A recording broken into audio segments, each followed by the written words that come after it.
Hey guys, Jim back here with a real quick update.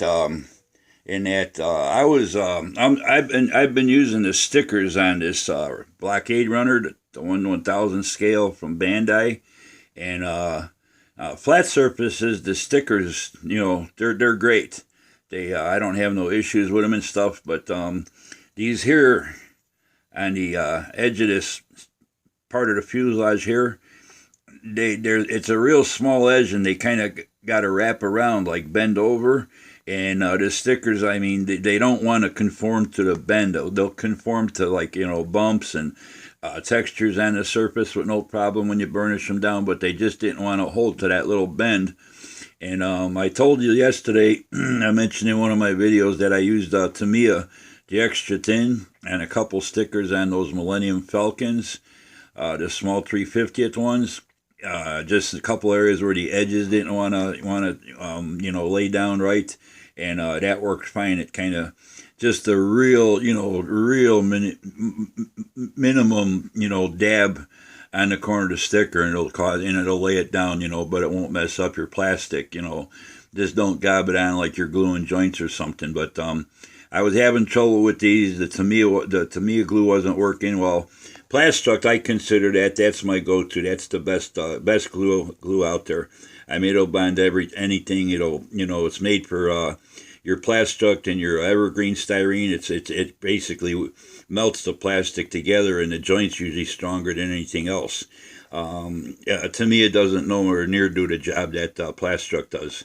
But I got brave and I took a little bit of that. Basically, just I pull the brush out of the jar.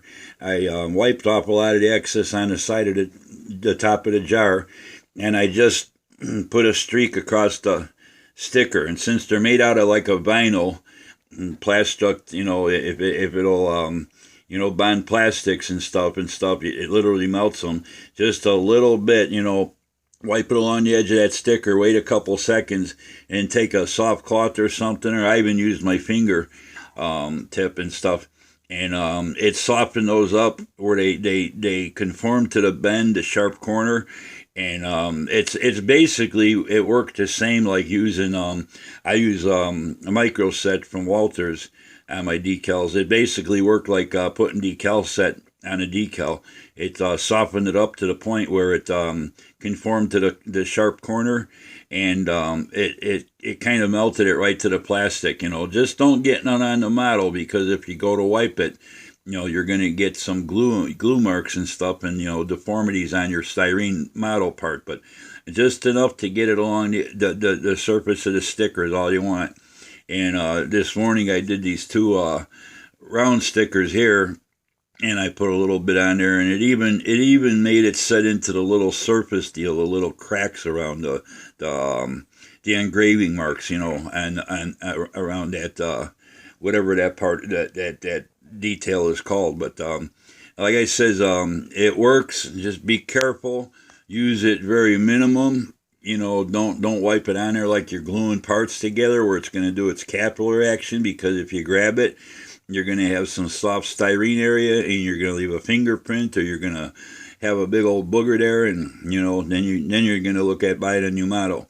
I suggest anybody that's wants to try it out, take a piece of the vinyl decal, the sticker sheet that the stickers come on with the Bandai kits.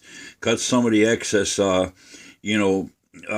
that's around the stickers that you use. Cut some of the excess and try it out on a piece of sheet styrene or something, or even a piece of sprue, before you do it on your model, if you're not trusting yourself. But and if you do ruin a model, don't blame it on me. I'm brave. I'll try stuff. I've been doing this kind of stuff for a lot of years, and I'm willing to experiment. If I would have wiped out the model, okay, I would have picked up another one. But it worked fine for me. I just thought I'd share that with everybody else.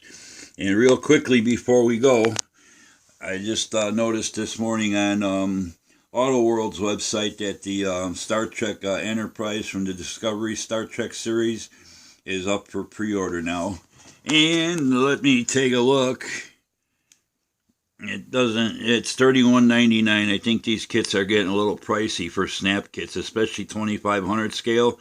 Other than the What was it? The Discovery, actually. That one was like close to a foot long. These are pretty tiny. They're not much bigger than that the 12500 AMT Enterprises and stuff. I mean, they're small. So, but I just thought I'd share that with you. It's up for pre-order, so probably in another couple of weeks or whatever. Round two has a thing about sometimes they even advertise, they got a YouTube channel, and they come out with their new models at the beginning of every month.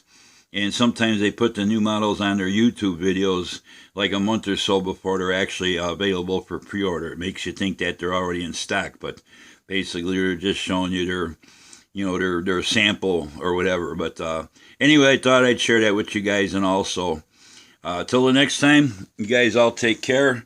Hope this is helpful, and like I says, anybody ever wants to contact me by my email, if you got more in-depth questions or something to ask or want more information, feel free, and I'll get back to you as soon as I can. And I want to thank all my subscribers. Thanks for all the like buttons you guys been hitting. Thanks for all the great comments and all that. And we'll be seeing you soon. Till the next time, take care. Have a good one. Happy modeling. Bye.